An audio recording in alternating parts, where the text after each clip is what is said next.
Bonjour et bienvenue dans cette formation Wix. On se retrouve donc du côté éditeur pour éditer les pages du site.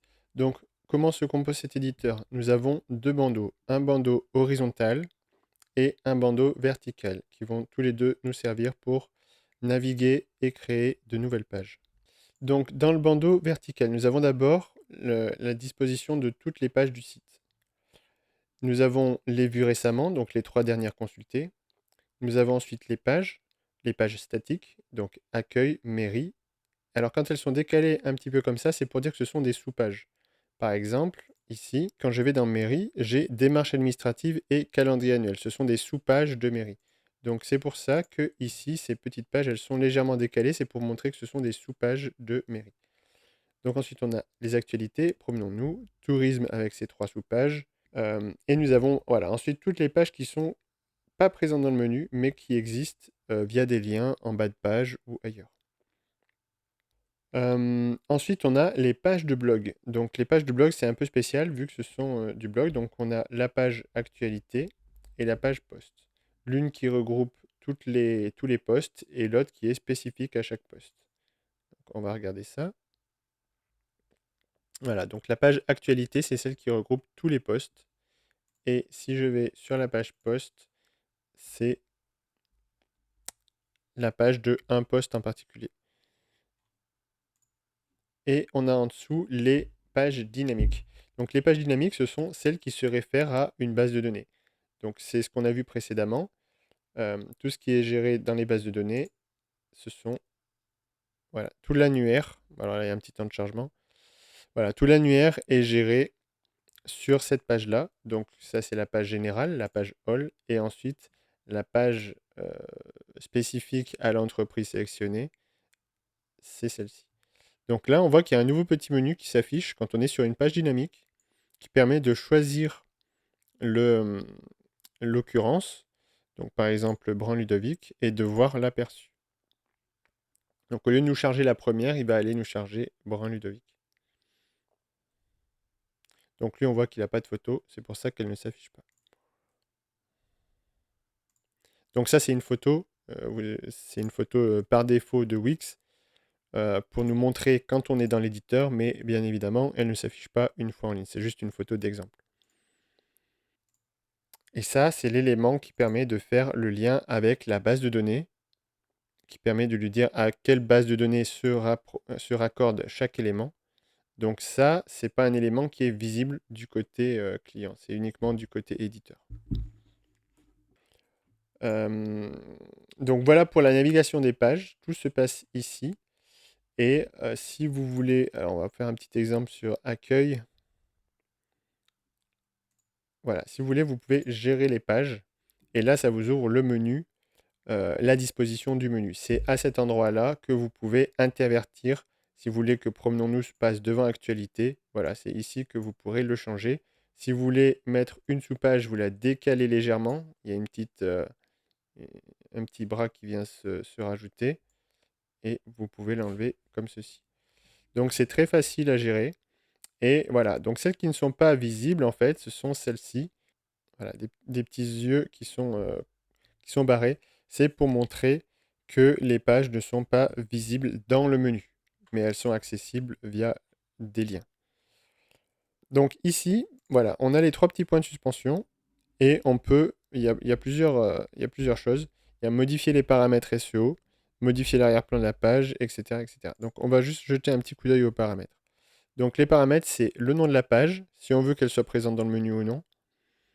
Et ensuite, on a la mise en page. Donc la mise en page standard, c'est pour dire il y a un menu, il y a un pied de page, ou alors parfois on peut dire on ne veut pas qu'il y ait de menu et de pied de page pour faire ce qu'on appelle une landing page.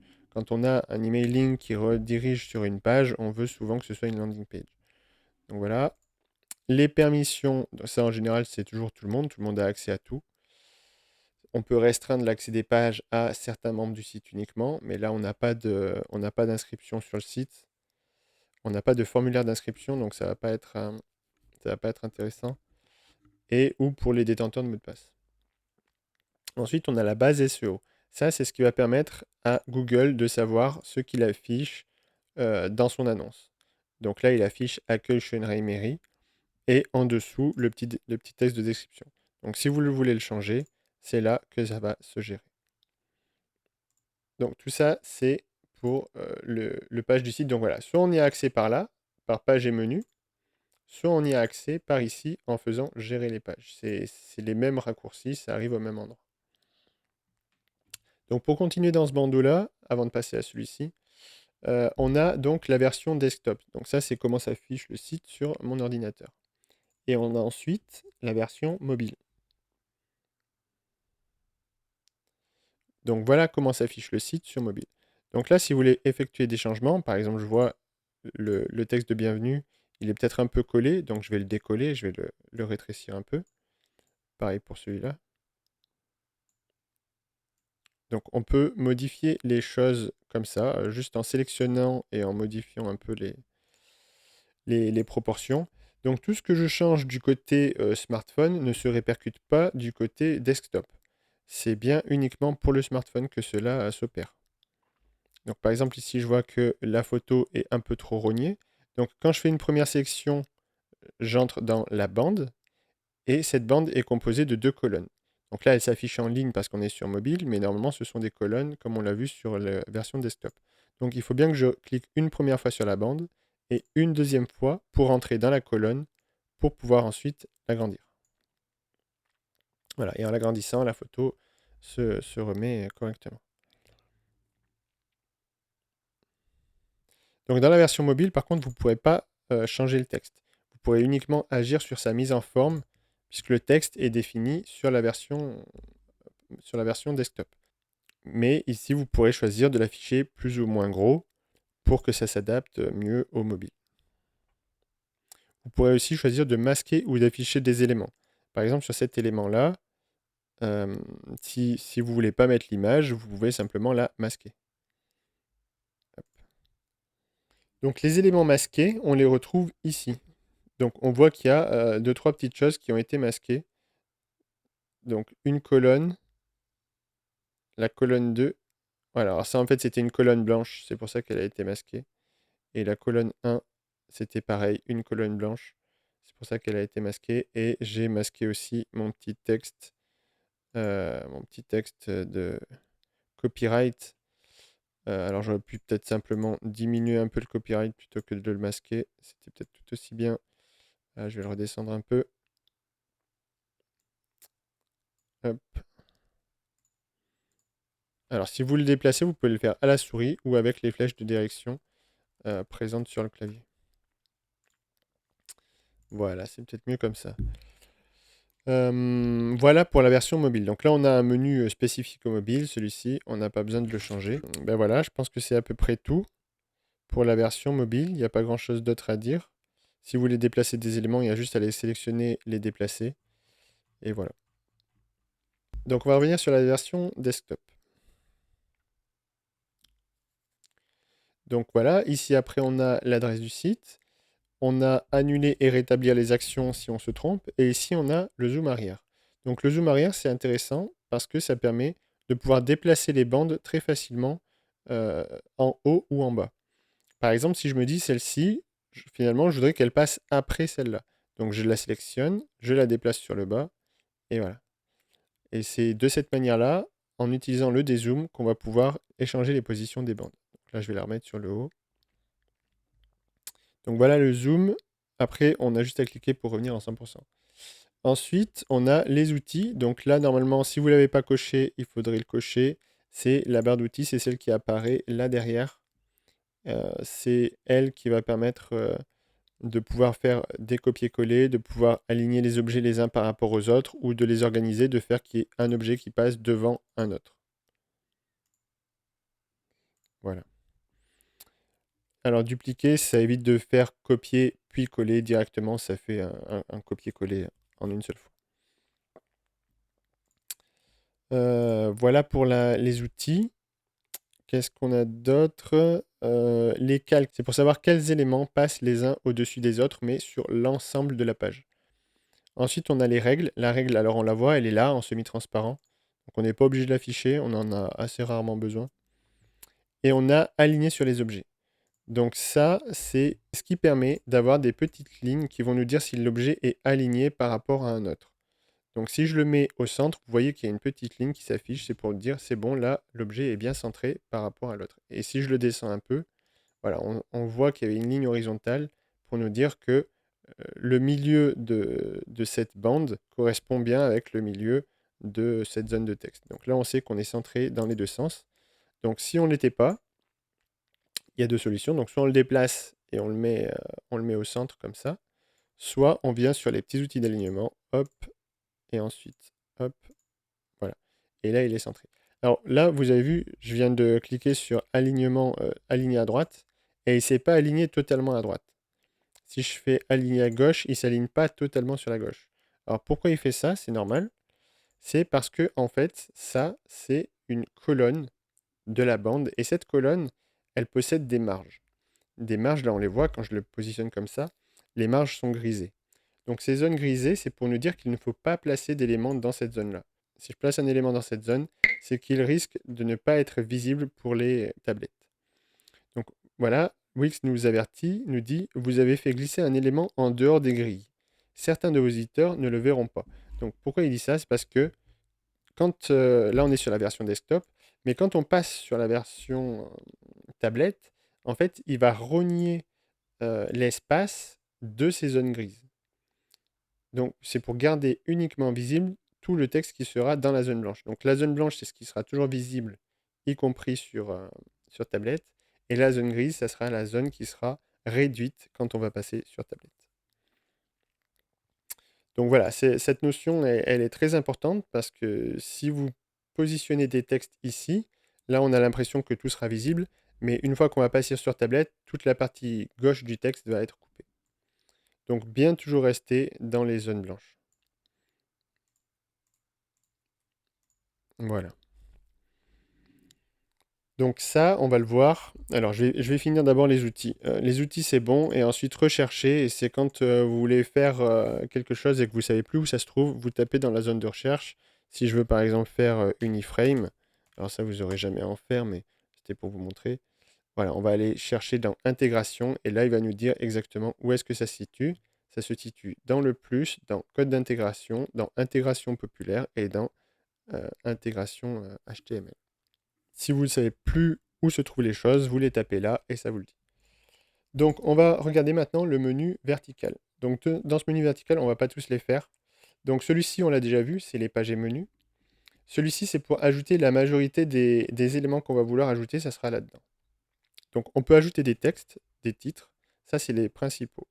Donc si on veut ajouter un titre, c'est tout simple, on sélectionne le titre, on le glisse, on le déplace, on l'ajoute.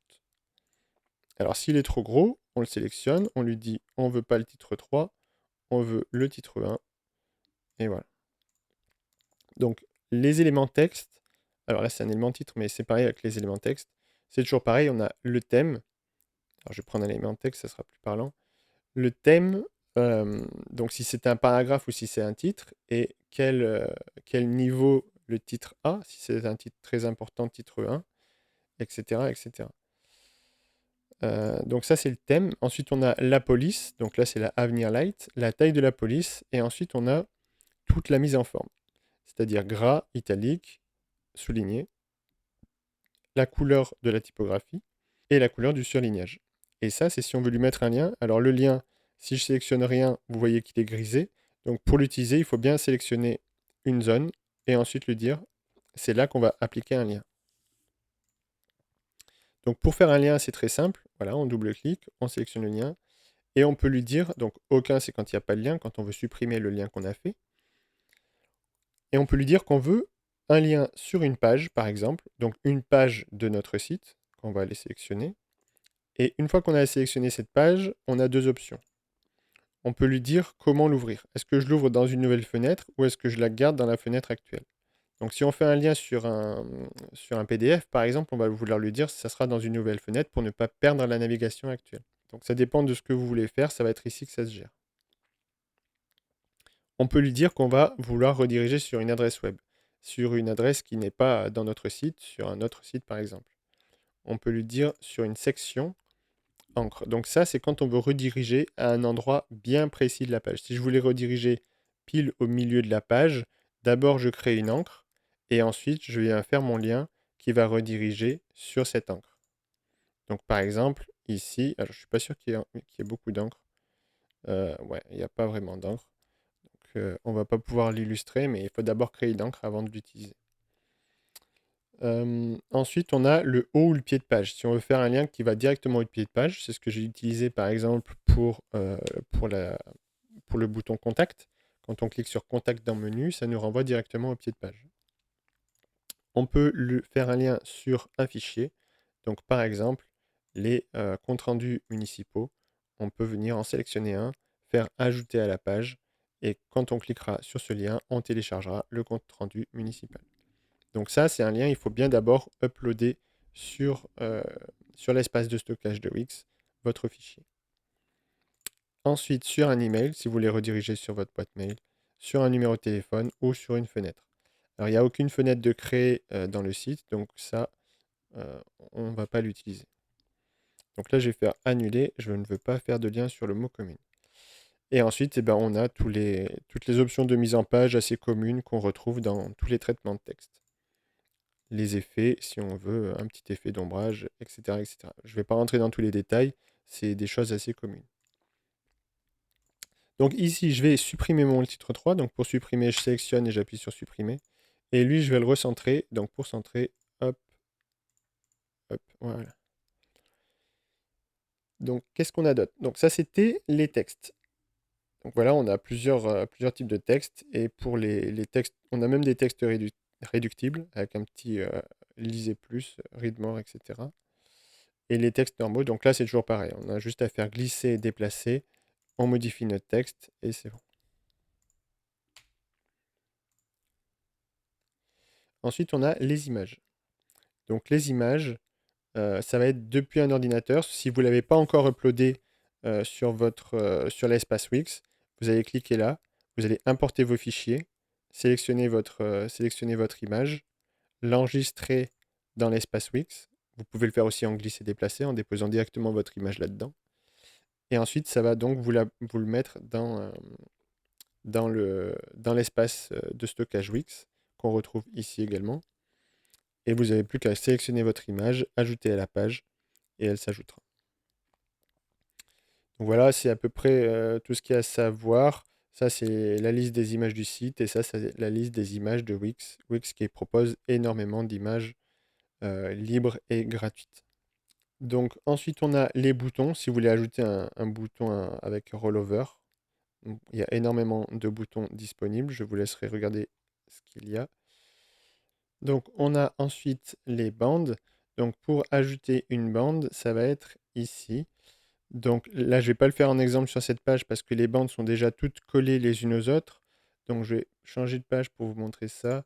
Je vais aller sur la page mairie par exemple.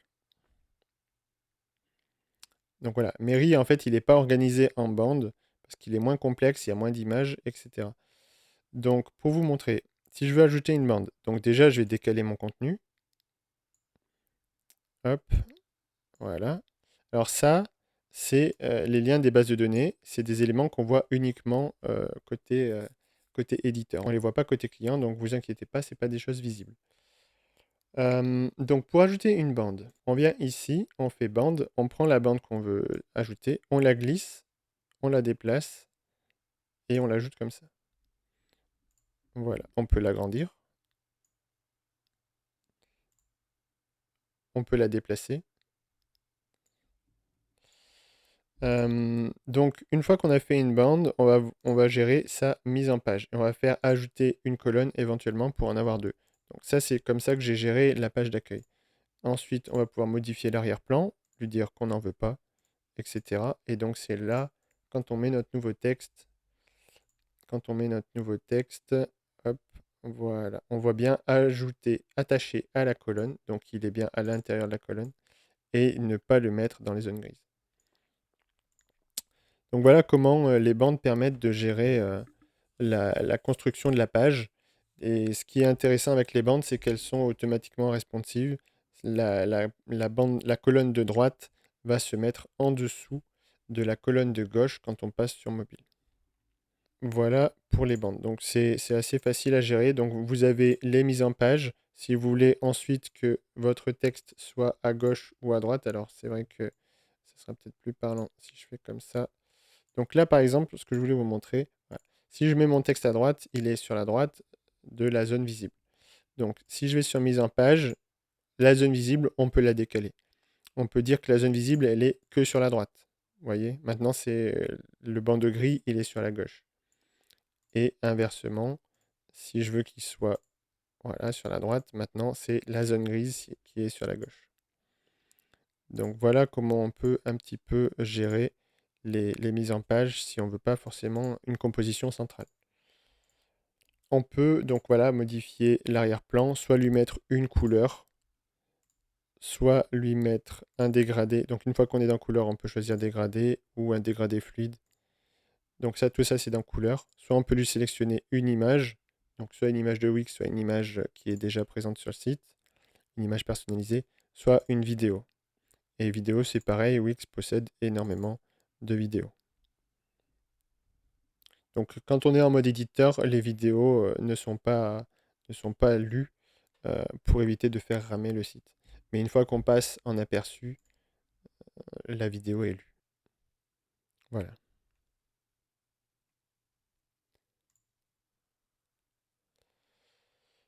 Alors on peut étirer la bande ou pas. Là, vous voyez qu'elle est étirée sur la largeur de l'écran. On peut lui dire qu'elle est contenue uniquement dans la zone visible de la page.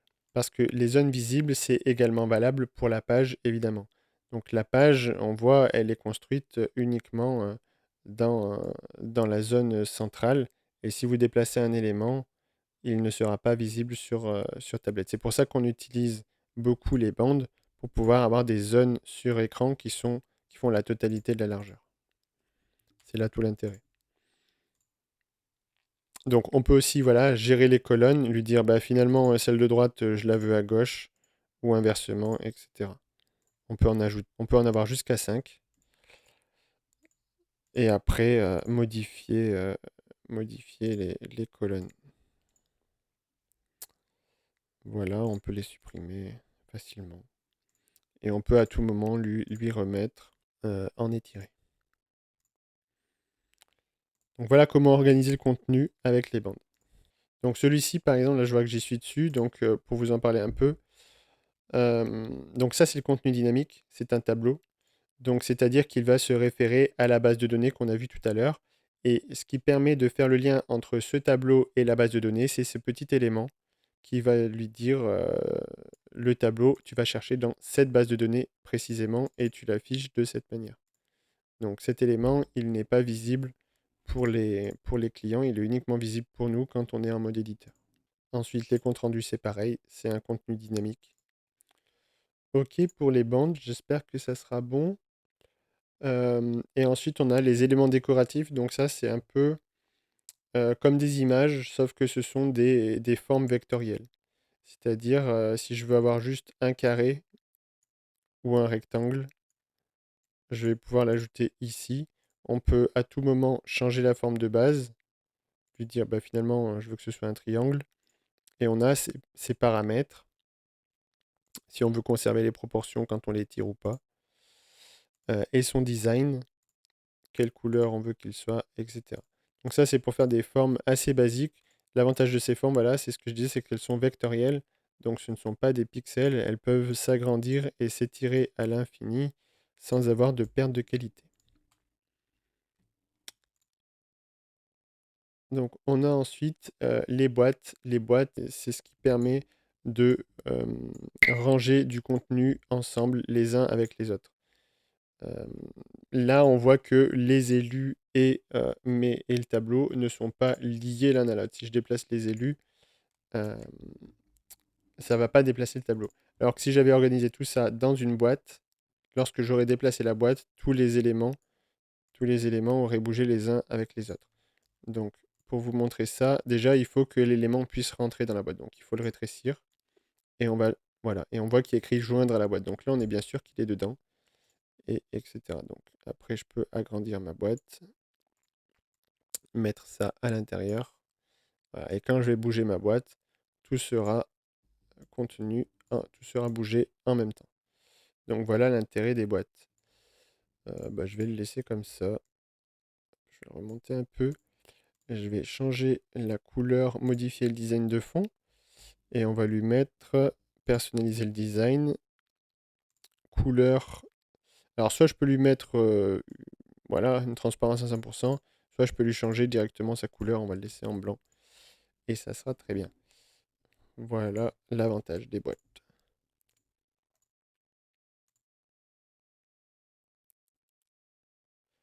Et ensuite, on a les galeries. Donc ça, c'est pour organiser plusieurs photos dans une même galerie. Donc des galeries, nous en avons une sur le site. Euh, on va aller la voir. C'est dans Gîte, un air de campagne.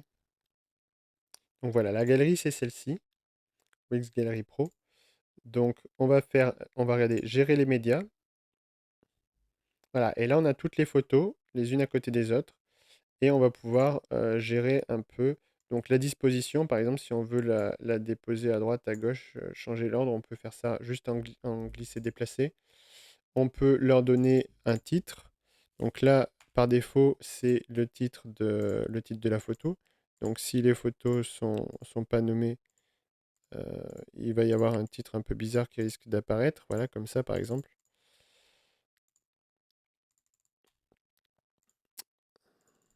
On peut leur ajouter des descriptions si vous voulez dire emplacement cuisine, etc. Emplacement terrasse.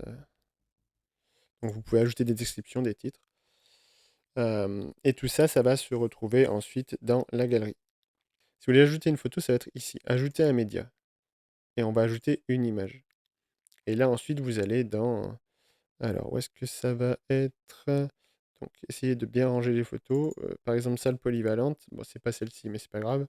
Là, après, vous prenez votre photo, vous faites ajouter à la galerie et viendra l'ajouter à la fin et il faudra ensuite la déplacer. Voilà pour les paramètres de la galerie. Donc, qu'est-ce qu'on a d'autre comme paramètres? Donc, ça, c'était gérer les médias. Ensuite, on a paramètres. Donc, ça va être plus pour gérer la mise en page, comment vous voulez que votre galerie s'affiche. Donc là, je pense que celle-ci, c'est la meilleure pour ce genre de présentation. Donc, miniature. Ensuite, on peut personnaliser la miniature. Donc, si vous voulez que ça s'affiche, par exemple, sur le côté, les petites vignettes sur le côté, en haut, à droite, à gauche, voilà, ça va être ici. Ça, c'est pour retailler l'image, en fait, pour savoir comment est calculée la, la dimension de l'image. Alors, là, c'est peut-être pas très parlant. On va faire un aperçu. Voilà, celle-ci, par exemple. Ça, c'est une photo qui est plutôt verticale, normalement. Elle n'est pas très horizontale. Donc, ce qu'on va faire, on va regarder dans la gérer les médias. Voilà, vous voyez, elle est vraiment verticale. Elle n'est pas horizontale, donc elle n'est pas vraiment dans le format de base de la galerie. Donc, c'est pour ça que dans mise en page, ici, on a comment s'effectue le rognage. Donc là, on a vu que lui, le rognage, il n'était pas très adapté parce il va rogner la photo. Donc, on va le mettre en adapté. Et là, on va faire aperçu et on va voir la différence. Voilà. La différence, c'est que maintenant, la photo n'est pas rognée. Il y a un grand espace sur la droite et sur la gauche en blanc pour bien voir la totalité de la photo. On va faire retour à l'éditeur. On va pouvoir gérer d'autres petits paramètres. Donc, mise en page, personnalisée. Donc, on peut gérer la taille de la miniature. Si vous trouvez que c'est trop petit, vous pouvez un peu l'augmenter ici. Si on veut que les images soient lues en boucle dans le diaporama. Et voilà, pas mal de petites choses à gérer. Ensuite, les paramètres, si on veut autoriser le téléchargement, si on veut mettre l'icône cœur, le partage sur les réseaux sociaux et ce qui se passe quand on clique sur l'élément. Donc là, j'ai mis aucune action parce que j'estimais que les photos étaient déjà assez grandes pour qu'on les voit. Mais si vous voulez, vous pouvez les faire ouvrir en mode agrandissement. On a le design. Donc là, il y a pas mal de petites choses. Je ne vais pas rentrer dans les détails, c'est pour afficher ou pas la description, le titre. Sachant que là, il n'y avait pas de description et de titre qui était affiché, bah, je ne les ai pas cochés, mais si vous voulez en faire afficher, il faudra les cocher. Ensuite, alors design, il y avait plusieurs d'autres choses. On a le texte, bouton, donc ça on l'a vu, bouton personnalisé. On peut ajouter un bouton. Donc ça c'est en général pour faire rediriger sur autre chose. Donc on va pas forcément en avoir besoin. Les flèches de navigation, si on veut des flèches peut-être un peu plus grosses pour qu'elles soient plus visibles. Si on veut les afficher ou pas, on peut très bien les masquer. Et voilà. Et style de l'élément, c'est l'effet du survol. Donc l'effet du survol, c'est quand ma souris passe dessus, qu'est-ce qui va se passer? On peut faire un zoom avant, on peut faire un flou, on peut faire un réduire, on peut la passer en gris, etc. Ok, donc ici, on a le chargement de l'image, savoir comment se charge l'image. Est-ce qu'on a d'abord une image floue? Est-ce qu'on a d'abord un bloc de couleurs? Donc là, je vais lui mettre, on a plutôt d'abord une image floue. Ça sera pas plus mal. Ensuite, on a avancé. C'est quand on a une vidéo. Donc là, on n'a pas de vidéo. Donc ça sera pas intéressant. Et ensuite, on a la direction de la galerie. Donc ça, c'est pour savoir est-ce qu'on veut qu'on parte de droite à gauche ou de gauche à droite sur l'ordre des images. Ça varie d'une galerie à l'autre. Et voilà, on a fait à peu près le tour de tout pour ce qui est de la galerie. Ensuite, dans ce menu, on a des choses qui sont beaucoup plus spécifiques et dont vous n'aurez pas vraiment besoin. Donc ça, c'est pour faire les encres, ce que je vous disais tout à l'heure, quand vous voulez rediriger sur une encre, ça va être ça. On prend l'encre, on la met à un endroit spécifique de notre page. Voilà, ici, encre 1. On la nomme. Donc là, on peut l'appeler, on va la descendre un peu. On va la descendre un peu, on va l'appeler réservation. Donc là, une fois que j'ai posé mon encre, ce que je peux, c'est par exemple faire un bouton. Voilà, comme ceci. Hop, le bouton, on va le nommer réservation. Donc connecter. On va choisir une section et encre. Et là, on va lui choisir l'encre réservation terminée. On va regarder tout de suite ce que ça donne. Donc, et lorsque je clique sur réservation, ça va nous emmener directement sur l'emplacement de l'encre réservation qui est ici. Donc je vais supprimer la réservation et je vais supprimer mon bouton. C'était juste pour vous montrer. Et donc je disais, ben là on a fait quand même pas mal le tour. Donc les menus, voilà, menu et encre. Et ensuite, formulaire de contact, c'est vraiment pour ajouter un formulaire et que les gens s'inscrivent sur le site. Ça, je pense pas que vous en ayez besoin, mais si vous le voulez, on pourra l'ajouter. Mettre des vidéos, donc ça c'est exactement comme les galeries. Des éléments interactifs, alors ça c'est des bandeaux qui défilent à droite à gauche, ça se gère comme les bandes, sauf qu'il y a plusieurs images par colonne en fait. Les listes, donc ça c'est pour les éléments répétés qui vont être appelés depuis une base de données. Code d'intégration, c'est pour intégrer du code HTML ou CSS, donc on ne devrait pas en avoir besoin. Les icônes réseaux sociaux qu'on a déjà présents en bas de page. Les paiements, si vous voulez faire payer directement sur le site. Et ensuite, ce sont les formulaires de saisie. Ça, c'est les contenus de la base de données qu'on peut gérer plus facilement du côté back-office. Donc, je ne vais pas rentrer dans les détails. Après, le blog, il a déjà été ajouté, donc on n'en a pas vraiment besoin. La boutique, il n'y en a pas. Les réservations, il n'y en a pas. Les événements, il n'y en a pas. Et communauté pour développer une communauté, ajouter un forum, ce genre de choses. Voilà, forum, groupe, programme en ligne, c'est tout ça. Et ensuite, mes designs. Quand on fait un bloc de design, si on veut le répercuter plusieurs fois sur le site, on va utiliser les designs. Voilà pour ça. Donc les sections, on l'a vu. C'est comme pour ajouter les bandes, c'est quand on dézoome le site. Les pages, on l'a vu. Le menu et design, donc le design du site, ça c'est ce qui va permettre de gérer. Vous ne devriez pas avoir à y toucher, c'est pour gérer les couleurs de l'ensemble du site. Donc si vous faites une modification ici, ça va se répercuter sur tout le site. On peut choisir les thèmes de couleurs et on peut choisir aussi les typographies, thèmes de texte, etc. Donc si je change, par exemple, le titre 3, on a vu qu'il était assez gros tout à l'heure. Si je change la taille du titre 3, il va se changer sur tout le site. Donc ça, je vous déconseille de le faire parce que vous risquez d'avoir à checker toutes les pages pour vérifier s'il n'y a pas un décalage qui va se produire suite à cette modification de taille.